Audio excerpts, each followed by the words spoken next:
오늘 국회 앞에서 비정규직 노동자들이 기자회견을 한 후에 오체투지 행진을 하려고 했습니다.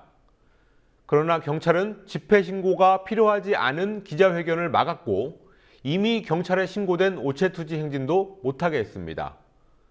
이런 식으로 하려면 집시법은 왜 만들었는지 묻고 싶습니다. 신임 대법관에 임명 제청된 박상옥 후보자의 자질에 관한 논란이 커지고 있습니다. 박종철 고문치사 사건을 수사하면서 경찰의 축소 은폐를 눈감았다는 비판은 계속되고 있습니다. 오늘은 형사정책연구원장 재직 시절 법인카드를 부적절하게 사용했다는 의혹도 나왔습니다. 새정치민주연합 대표 선거가 사흘 앞으로 다가오면서 막판 경쟁이 가열되고 있습니다.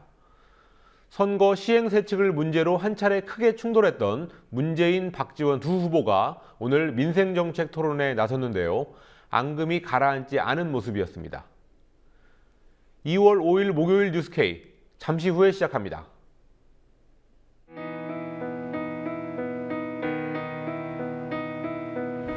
(1960년 4월 19일) 당시 언론은 빨갱이 데모라고 했습니다. 지금 우리는 혁명의 역사로 기억합니다. 1980년 5월 18일 당시 언론은 불순분자의 폭동이라 했습니다. 지금 우리는 독재에 항거한 정의의 역사로 기억합니다. 1987년 6월 10일 당시 언론은 대학생 가두 시위라 했습니다. 지금 우리는 민주주의를 쟁취한 감격의 역사로 기억합니다. 백 없고 돈 없는 노동자, 서민, 학생들이 스스로 타올라 역사를 만들었습니다. 현실은 다시 타오를 것을 요구하고 있습니다. 아니, 이미 타오르고 있습니다.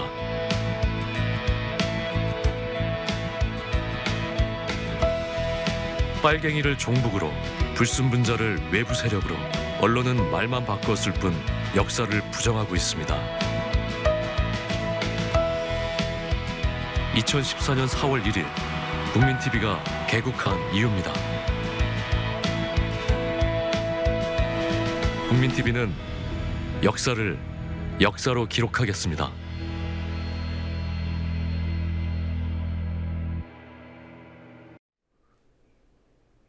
정부의 증세 없는 복지를 비판했던 새누리당 김무성 대표. 김무성 대표가 내놓은 해법은 알려진 대로 복지 축소였습니다. 전형적인 보수 우파의 해법인데요. 그러나 복지 축소를 주장하면서 쓴 표현을 보면 우파냐 좌파냐 이념의 문제가 아니라 권위주의적이고 오만한 태도가 문제라는 생각을 지울 수 없었습니다. 복지 과잉으로 가면 국민들이 나태해진다. 복지는 국민들이 도덕적으로 해이해지지 않을 정도로 해야 한다. 박근혜 대통령의 황제적 태도를 비판할 자격이 김무성 대표에게 있는지 의심스러웠습니다. 국회 중계카메라 나가 있습니다. 권현주 PD. 김무성 대표의 문제의 국민 나태 발언, 어떤 맥락에서 나온 겁니까? 네, 김무성 새누리당 대표는 오늘 복지 과잉으로 가면 국민이 나태해진다며 무상복지 축소를 시사했습니다. 김 대표는 오전 한국경영자총협회 경총이 주최한 연찬회에 참석해 복지 수준의 향상은 국민의 도덕적 해이가 오지 않을 정도로 해야 한다며 이같이 말했습니다. 또 김 대표는 법인세 인상과 관련해 지금도 장사가 안 돼서 세금이 안 들어오는데 더 올리는 것은 곤란하다며 법인세 인상은 제일 마지막에 할 일이라고 말했습니다. 박근혜 정부의 증세 없는 복지 정책 기조를 비판한 김무성 대표의 해법은 증세가 아니라 복지 축소입니다. 오늘 그 입장을 국민 나태 발언으로 재확인한 셈인데요. 국가재정 건전성에 대한 강조, 법인세 인상 반대 입장과 더불어 보수 우파적 본색을 분명히 드러냈다는 평가입니다. 그러나 지난해 한국의 GDP 대비 복지 비율이 OECD 28개 조사 대상국 중 최하위를 차지한 상황에서 복지 과잉을 말하는 것은 현실을 호도하는 것이란 비판이 나옵니다. 김무성 대표의 이 같은 입장은 유승민 신임 원내대표 입장과 확연히 다릅니다. 중부담 중복지가 지론인 유 원내대표는 오늘 라디오 인터뷰에서 세금을 올리기는 어렵지만 줬던 복지를 뺏는 것은 더 어렵다면서 복지 축소에 부정적인 견해를 밝혔습니다. 유 원내대표는 또 법인세는 성역이 아니라며 인상에 긍정적인 태도를 보여서 김무성 대표와 차이가 났습니다. 예, 김무성 대표가 본색을 드러낸 셈인데 이 복지와 세금 담론에서 주도권을 빼앗겼던 야당이 치고 들어갈 틈이 생겼다고 볼 수 있을 것 같군요. 네, 새정치민주연합은 무상복지 구조조정은 있을 수 없는 일이라며 김무성 대표와 새누리당의 복지 축소론에 맞섰습니다. 서영교 원내대변인은 새누리당은 서민의 등골을 뽑아 부자 감세를 해놓고 복지 때문에 증세했다고 얘기한다며 복지 축소는 또 다른 서민 증세라고 비판했습니다. 김성수 대변인은 부자에게 세금을 깎아주고 서민들에게는 꼼수 증세를 했던 이유가 국민의 나태를 우려한 때문인가라고 따져 묻기도 했습니다. 야당 측은 또 정부가 국회에서 공감대가 형성되면 증세를 논의할 수 있다며 국회에 공을 넘기는 데 대해서도 비판했습니다. 오늘 국회 기획재정위에서 나온 최경환 경제부총리와 김영록 민주연합 의원의 발언 들어보시겠습니다.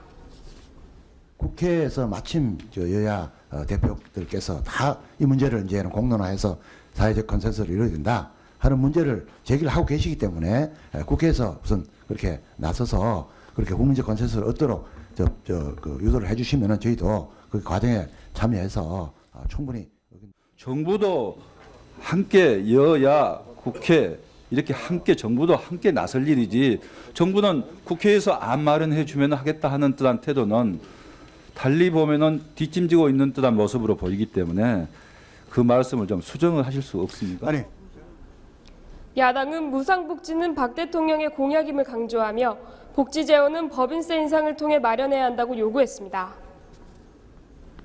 예, 그리고 여야가 2월 국회에서 우선 처리하기로 했던 부정청탁과 금품수수 방지법, 이른바 김영란법을 심의하는 법사위가 2월 국회 처음으로 오늘 열렸는데요. 김영란법 결국 오늘은 통과가 안 됐군요. 네, 김영란법은 지난달 12일 해당 상임위인 정무위를 통과한 후 오늘 처음으로 법사위에 상정됐는데요. 적용 범위가 지나치게 넓다는 점과 일부 규정이 모호하다는 등의 이유로 통과되지 못했습니다. 법사위는 오늘 오후 전체 회의에서 김영란법을 상정해 논의했지만 여야 간 치열한 공방만 벌어졌습니다. 민주연합 의원들은 정무위안대로 통과시킬 것을 주장한 반면 새누리당 의원들은 위헌 소지가 있다며 반대했습니다.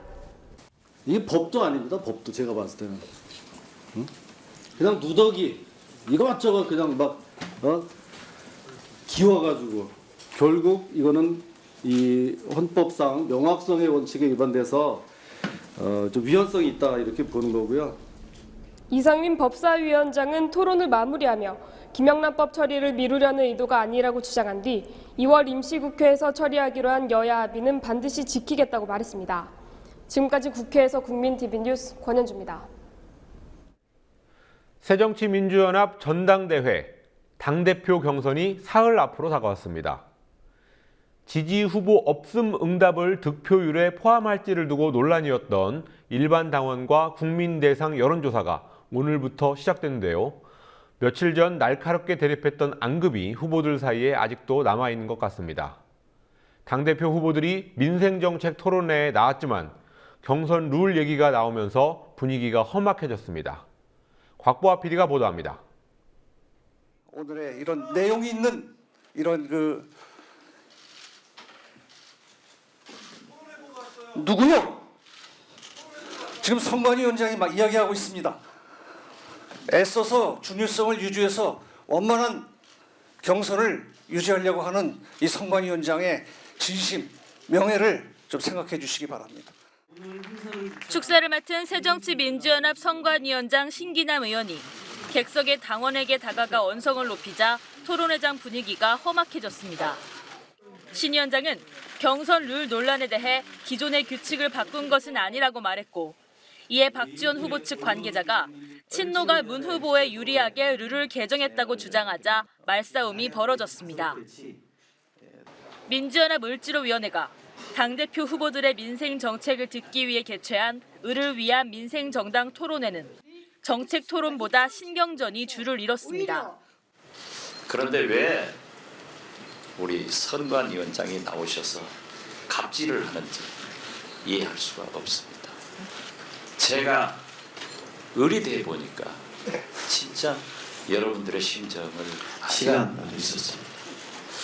제가 의리기 때문에 여러분을 위해서 진짜 열심히 해보겠습니다. 갑질하지 마세요. SK 브로드밴드와 LG U+, 전국 건설노조 등 진짜 의뢰 입장에서 토론회를 찾은 비정규직 근로자들과 자영업자들은 자기가 을 신세가 됐다고 주장하는 박지원 후보의 말을 들어야 했습니다. 박 후보는 마무리 발언 시간까지 경선 룰 얘기에 썼습니다. 선관위원장이 왜 여기 와서 그런 문제 말씀을 하십니까? 그 시간 있으면은 기초단체장이, 국회의원이, 심지어 선관위 간사가 특정 후보를 지지하는 그런 걸 단속하셔야 됩니다. 선거 하루 전에 규정을 바꿔버리는 나라는 정당은 우리 새정치민주연합밖에 없습니다. 여러분의 그 을의 슬픔을 제가 당하고 있기 때문에 저는 여러 번 당했습니다. 특별한 대응을 하지 않던 문재인 후보는 마무리 발언에서 우리끼리 싸우지 않겠다며 박 후보를 우회적으로 비판했습니다.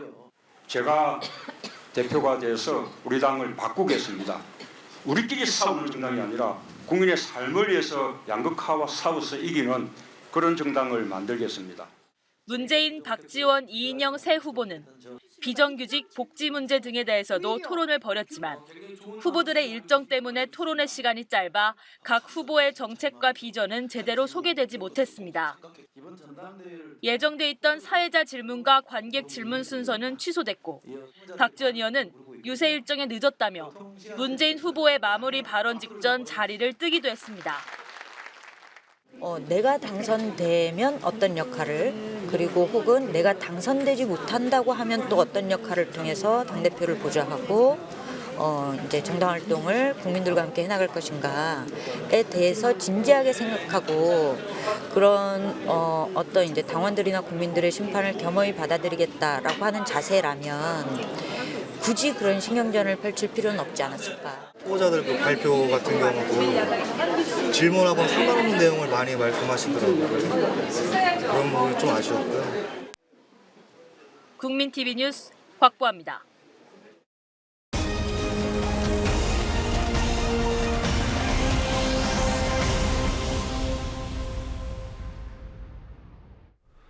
오늘 오전 한때 국회 정문 앞이 난장판이었습니다.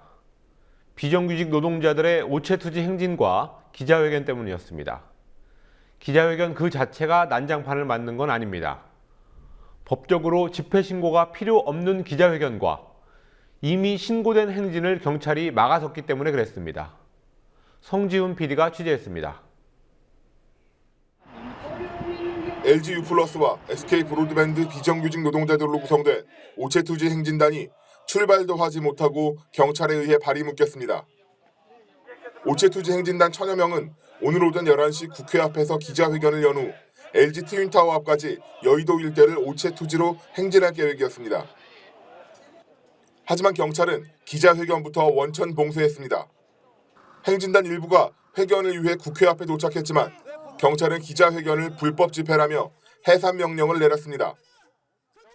경찰이 행진단 일부를 지하철역 밖으로 빠져나오지 못하게 막아 역사 안에 고립되는 상황도 벌어졌습니다.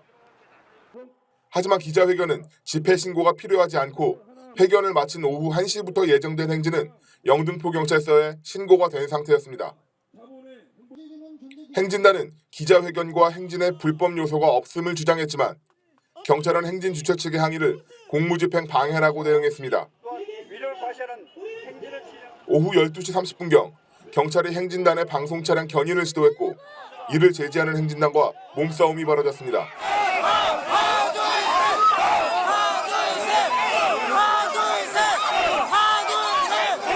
이 과정에서 유흥이 전국 금속노조 기륭전자 부회장을 비롯해 SK와 LG의 조합원 6명이 연행됐습니다.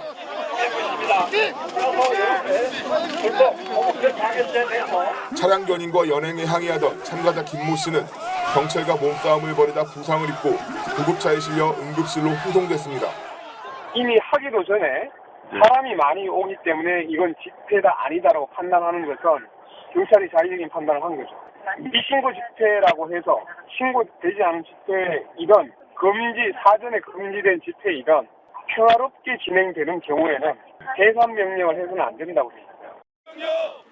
행진단은 오후 3시쯤까지 연행자 석방을 요구하며 연자 시위를 벌이다 예정보다 4시간 늦게 오체투지 행진을 시작했습니다. 우리는 준법적으로 기자회견을 하는 과정에서 또 우리 동지가 경찰에게 연행되었습니다. 이 나라가 이렇게 쉽게 국민들을 잡아가는 나라였단 말입니까? 이번 오체투지는 LG U+와 SK 브로드밴드 등 통신재벌을 대상으로 정리해고와 비정규직 철폐를 요구하는 시위입니다. 국민TV 뉴스 성지윤입니다.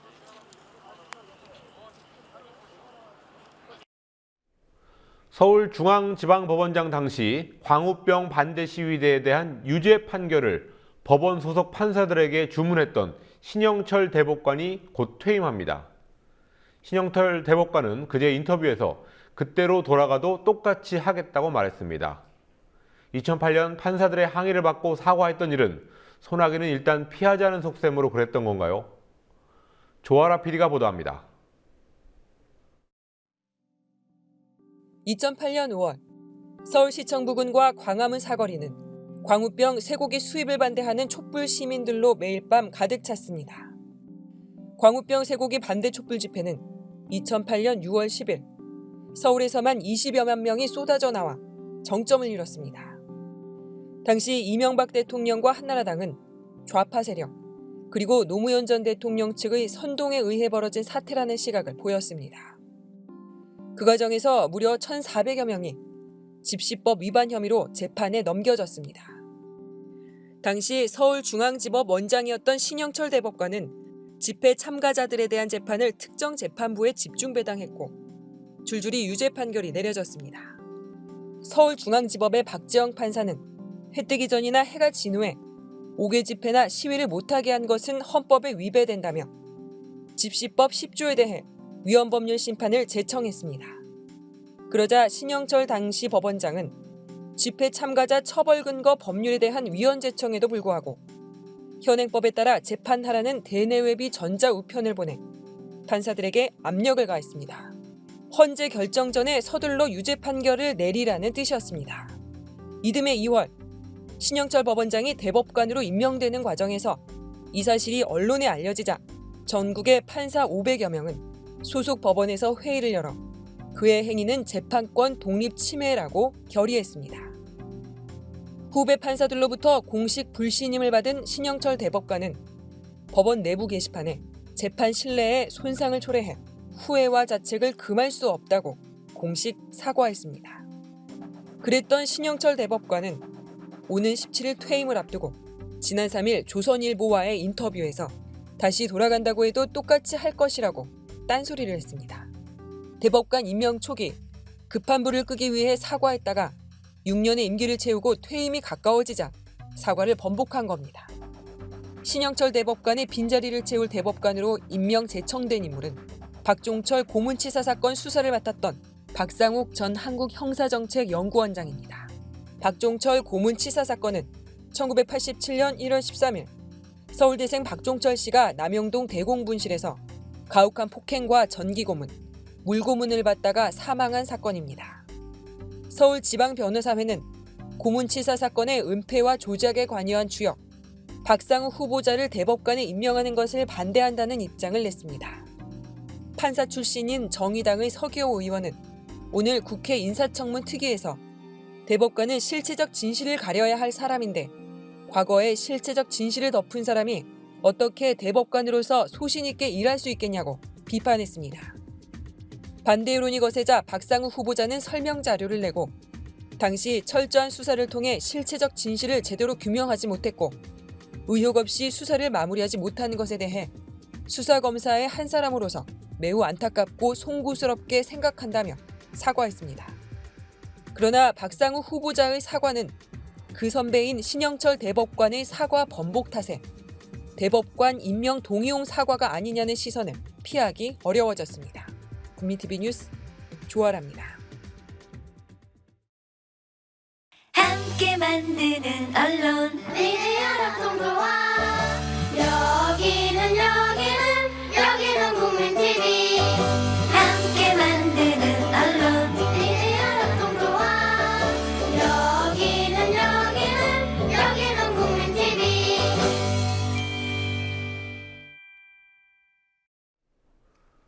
국공립대학 등록금에서 가장 많은 비중을 차지하는 것, 수업료나 입학금이 아닙니다.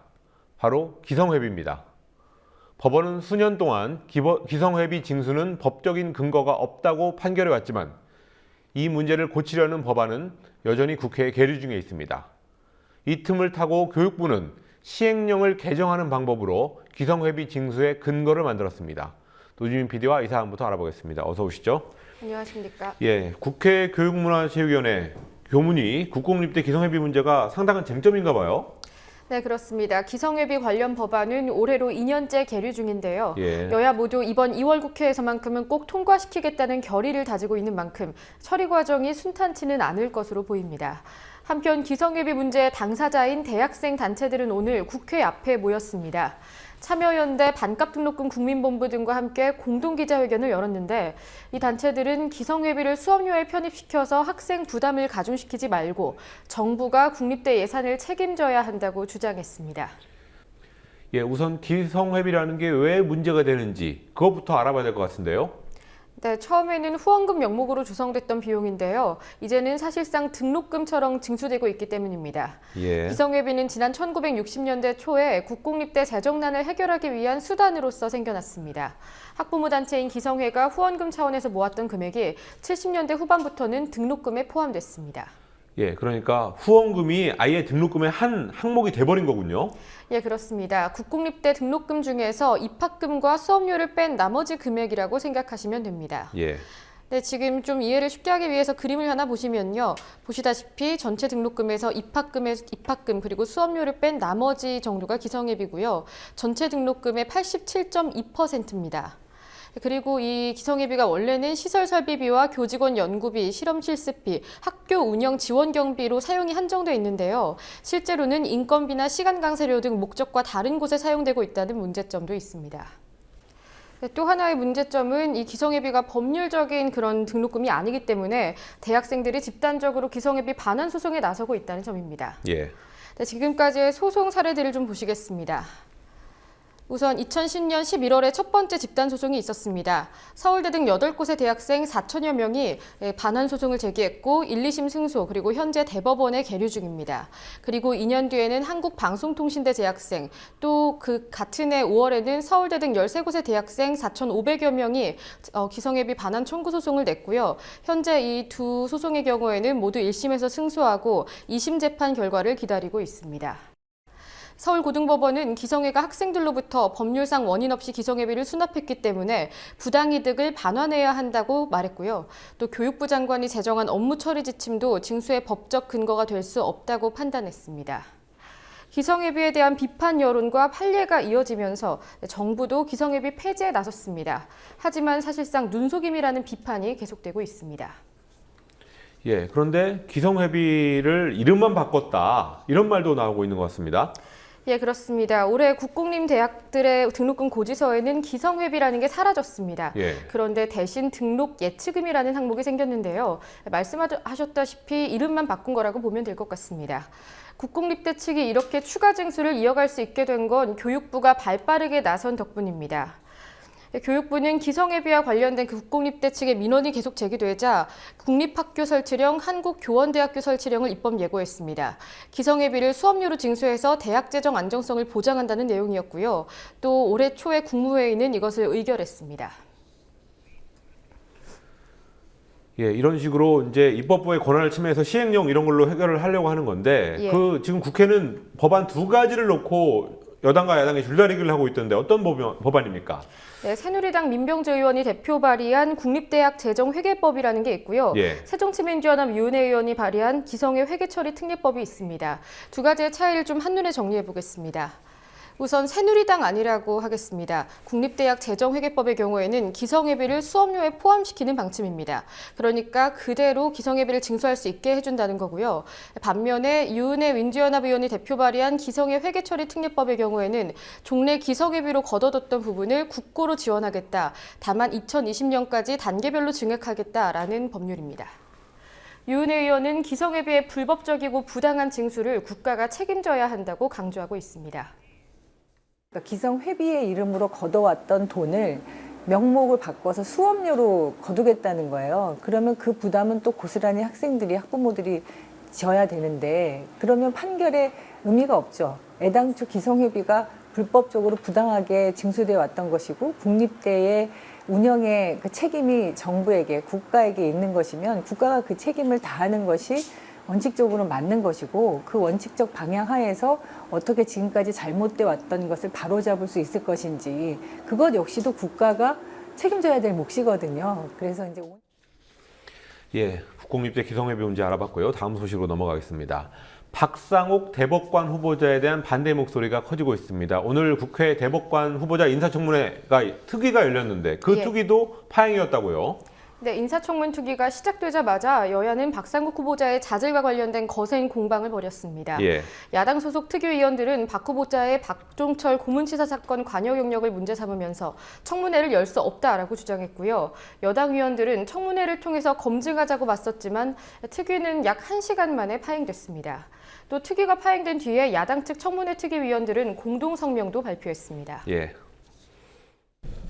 박정철 고문치사 및 축소 은폐 사건의 당사자인 후보자가 대법관 후보자로 추천된 이후 침묵으로 일관하다가 여론이 비등하자 뒤늦게 관여 사실을 시인하였습니다.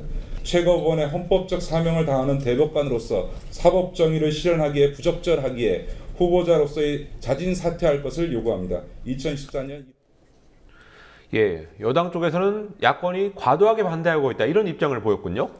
그렇습니다. 초임 검사 시절에 박 후보자가 사건에 관여한 건 사실이지만 막내 검사로서 지위를 받았을 뿐이라는 겁니다. 박상욱 후보자가 박정철 고문치사 사건의 은폐, 축소 은폐에 가담하였다는 것은 사실이 아닙니다. 1차 사건 때 한 5일간이 했고 2차 사건 때 한 4주청에서 파견돼서 13일 정도 관여한 일밖에 없습니다. 그리고 한참 선배인 안상수 검사의 수사에 단순 보조로서 여러 가지 지역적인 수사에 참여한 정도였습니다. 사실 이 막내 초임 검사가 했다 그 문제 자체가 아니라 그런 사람이 대법관이 돼서는 안 된다 이런 지적인 거고 또 그 경력, 수사 경력을 숨겼다는 게 문제였는데 거기에 대한 답은 아닌 것 같습니다. 그리고 이완구 총리 후보자 청문회에 밀려서 이게 큰 이슈가 되지 못할 걸로 예상이 됐는데 예상이 틀린 것 같습니다. 네, 그렇습니다. 김기식 민주연합 의원은 또 오늘 박 후보자에 대한 추가 의혹도 제기했습니다. 박 후보자가 형사정책연구원장으로 재직해온 지난 1년간 업무가 없을 때도 수행비서의 법인카드를 통해서 700여만 원을 썼다. 편법 사용이다라는 주장입니다. 이 문제에 대해서는 박 후보자가 어떤 얘기를 했습니까? 네, 우선 오늘은 추가 입장을 발표하지 않았습니다. 야당 청문특위 측은 여러 의혹에 대한 박 후보자의 해명이나 자진 사퇴를 기다리고 있다고 밝혔는데요. 내일이 청문회 출석 요구서 시한 마지막 날인 만큼 시한이 끝나기 전에 답변을 들어본 뒤 청문회 개최 여부를 결정하겠다라는 방침입니다. 그리고요. 국립오페라단 예술감독 임명 철회를 요구하는 행동, 주장들이 계속 나오고 있습니다. 오늘은 콘서트도 열렸다고 하는데요. 네, 오늘 광화문 사거리 동화면세점 앞에서 국립오페라단 예술감독 임명 철회를 위한 시위 갈라 콘서트가 열렸습니다. 한희진 신임단장이 임명된 뒤에 결성된 한국오페라 비상대책위원회가 마련한 콘서트입니다. 오페라 비대위는 한 신임단장이 제작 경력을 비롯한 경험이 없다, 오페라 단장 겸 예술감독을 맡을 전문성이 부족하다고 주장하고 있습니다. 지난달 30일에는 한 신임 감독이 경력을 위조했다면서 사문서 위조 등의 혐의로 검찰에 고발하기도 했는데요. 하지만 한 단장 측은 단순 실수였을 뿐이라고 지켜봐 달라고 말했습니다. 뉴스 리뷰 노주민 PD였습니다.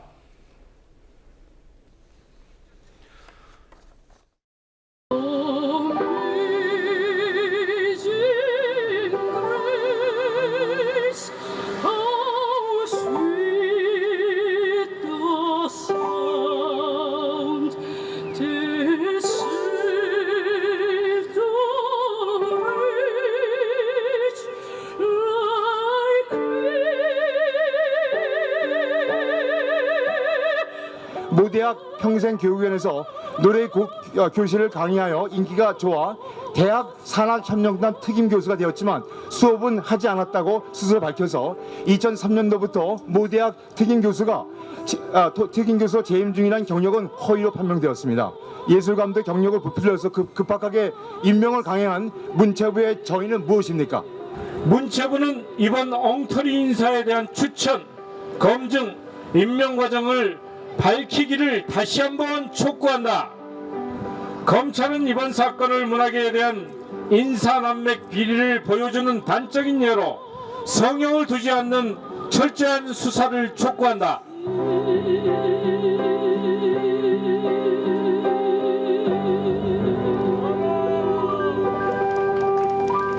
네, 감사합니다. 박수 부탁드리겠습니다. 전 통합진보당 의원들 가운데 지역구 의원이었던 이상규, 김미희 두 사람이 4.29 보궐선거에 출마를 선언했습니다. 의원직 박탈로 공석이 된 자기 지역구에 다시 나가서 배지를 되찾아오겠다는 건데요. 일단 무소속으로 나갑니다. 역시 지역구 의원이었던 오병윤 전 의원은 출마할지 말지 고민 중이라고 합니다. 이상규 전 의원을 만나서 통합진보당 해산 후에 한 달 보름 동안 어떻게 지냈고 무슨 생각을 했는지 들어봤습니다. 유지연 PD가 인터뷰했습니다.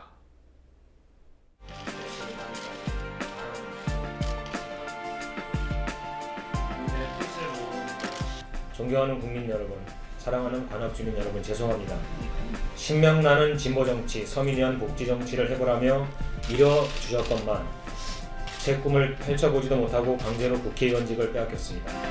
역시 그렇습니다. 그 종지부를 찍기 위해 이번 선거는 개인적으로는 하고 싶지 않은 선거입니다. 있을 수 없는 선거를 해야 되는 거잖아요. 헌재 스스로가 말도 안 되는 판결을 했기 때문에 저희들은 그 말도 안 되는 것을 국민들에게 알리고 그리고 새롭게 한국 정치를 그리고 한국 사회를 정상으로 되돌려 놓자 이런 의미에서 출마를 하게 됐습니다. 그러니까 박근혜 정권을 심판하는 길이 무엇인가? 그러니까 박근혜 정권을 심판해야 될 이유는 박근혜 정권이 그 소통 부재, 불통, 일방적 독선 뭐 이제 이런 문제잖아요. 정치적으로 이런 이제 그 정당 해산이라고 하는 민주주의 후퇴가 이루어졌고 경제적 민생도 지금 상당히 어려워진 상태라고 하는 거죠. 세월호 사건의 진실도 밝혀지지 않았고 국정원 대선 개입 문제도 지금 이제 흐지부지 되고 있지 않습니까? 이런 걸 전부 다 그 되돌려 세우려면 그 중심에는 결국 국민들이 국민의 주권을 찾는 문제이기 때문에 그건 같은 거라고 보고 있습니다. 글쎄 뭐 제가 그거를 왈가왈부할 건 아니라고 보고요. 예, 그분들 스스로 또 여러 가지 판단을 하시는 거라 생각을 하고 저는 자리가 마련만 된다면 야권의 다른 그 정치 세력들이 문호만 연다면 저는 후보 단일화 문제도 논의할 그런 준비가 다 되어 있습니다. 현재로서는 아직은 없고요. 다만 어쨌든 이 헌재 판결이 부당하기 때문에 진보 정치 활동을 어떻게 할 것인가에 관련해서는 뭐 4월 선거 이후에 또 다른 고민을 해봐야 되지 않을까 싶습니다. 헌재 판결의 부당함을 아주 구체적으로 지적을 하시고 특히나 의원직을 박탈하는 건 있을 수 없는 일이다. 명예회복을 위해서 다시 도전하셔라. 도와드리겠다. 이런 분들이 많고요. 또 하나는 그간의 진보 정당 활동의 방향에 대해서 특히 종북에 관련해서는 좀 심사숙고가 필요하지 않느냐. 그건 아니라고 본다. 왜냐하면 당신들이 종북이 아니라고 하더라도 국민들이 바라보는 눈이 있기 때문에 거기에 맞출 필요가 있다. 그래서 그 종북 이런 논란이 휩싸이지 않는 그 한국의 진보 정치 발전을 위해서 새롭게 진보 정치를 잘해달라 이런 주문을 함께 하십니다. 지금 제일 따끔한 얘기가 뭐냐면 출마를 안 하는 건 어떻겠냐. 굳이 꼭 출마를 해야 되겠느냐. 그 말이 가장 따끔한 말씀이고 근데 이 말씀을 하는 분들은 저에게 가장 애정이 있는 분들 그리고 과감하게 이 말씀 하실 수 있는 분들이 말씀해 주시는데 여기는 총체적인 것이 다 담겨 있는 거라고 생각을 합니다.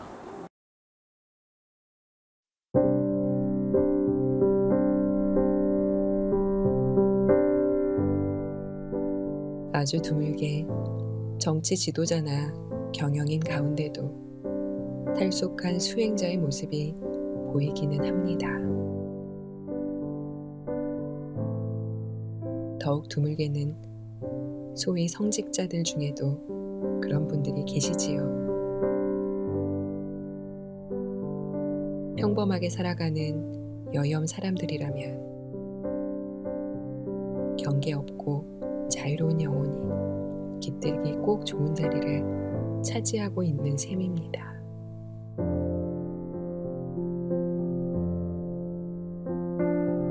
고요한 마음자리를 욕심내는 사람이 그리 많은 건 아니지만